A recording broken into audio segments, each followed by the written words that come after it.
Alors, donc, parmi les nombreux coups de cœur que j'avais à choisir, moi j'ai porté mon choix sur une œuvre qui est bien connue, l'œuvre populaire de Ernest Hemingway, L'homme et la mer. La mer qui est parue en 1953, qui a quand même pris le prix Nobel de littérature en l'année d'après, en 1954. Alors, c'est pas tellement l'histoire elle-même qui m'a plu, c'est surtout les leçons, la morale que ce livre enseigne. Ce roman, c'est plutôt une nouvelle également, c'est un livre de 150 pages qu'on lit assez facilement, qu'on lit en 2 heures, il y a très peu de personnages, il y en a 2 ou 3, et que donc, j'ai voulu choisir. C'est donc l'histoire bien connue d'un vieux pêcheur cubain qui est très pauvre et qui part donc.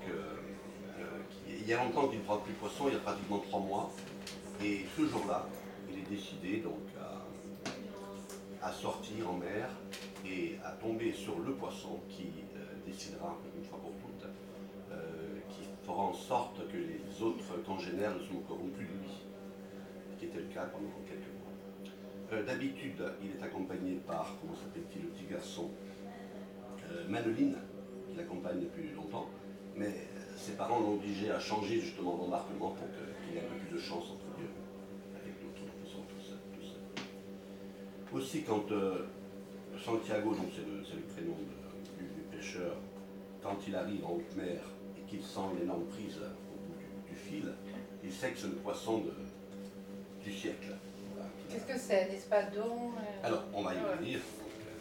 Je crois que beaucoup de gens le savent ce que c'est, effectivement. Au départ, il ne le sait pas, mais on se doute un petit peu. Donc, il n'est pas étonné, donc il sait que c'est son jeu.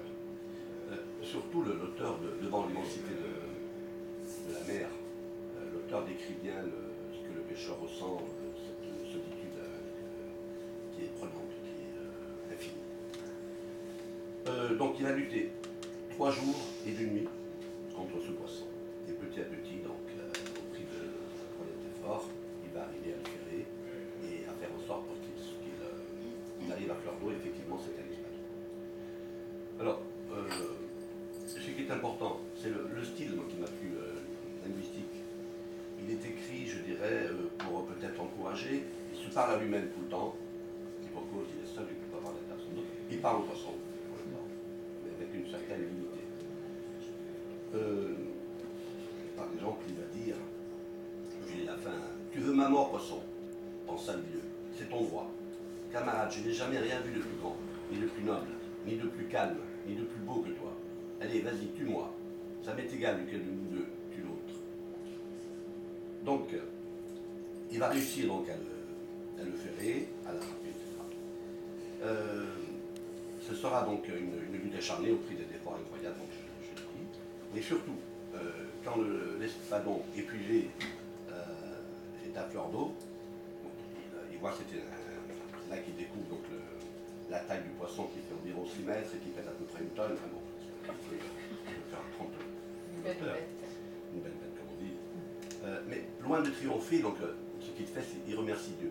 Parce que cet orgueil qu'il a, qu'il en retire, c'est pas d'avoir vaincu un gros poisson, mais c'est d'avoir combattu un adversaire digne et brave. D'ailleurs, simplement de nous, à chaque fois, on dira. Mais l'homme ne doit jamais s'avouer vaincu, dit-il. Un homme, ça peut être détruit, mais pas vaincu. Alors le problème, c'est le retour, pour ramener le poisson. Donc il ne reste pas sur la barre, bien entendu, il doit le porter à flanc du bateau, et l'accrocher de différentes façons pour qu'il ne se perde pas. Et bon, il se doute un petit peu ce qui va lui arriver, mais bon, il espère qu'il arrivera à bon port. Il est confronté à un autre combat, c'est celui des requins, bien entendu. Des requins qui flairent au passage donc, les parlonneurs, qui sont tirés par l'odeur de la chair, du sang, et qui bien sûr attaquent lâchement l'espadon qui est prisonnier, donc sans défense. Simplement, en parlant des requins, Hemingway dira « C'étaient des animaux immondes, puants, plus charognards encore que chasseurs. » Il y a un petit peu la différence. Bon, bien sûr, la lutte est illégale, il a beau se battre toute une nuit encore avec eux, il en tue plusieurs, et seul contre un banc de requins, donc à bout de force, il doit se résigner, donc il assiste à l'impuissance naturelle. Alors qu'il est tellement à quelques encablures du port, hein, il ne restera plus que la tête et la queue. Quand il rentre au port, il n'y a plus rien. Tout à fait. Alors,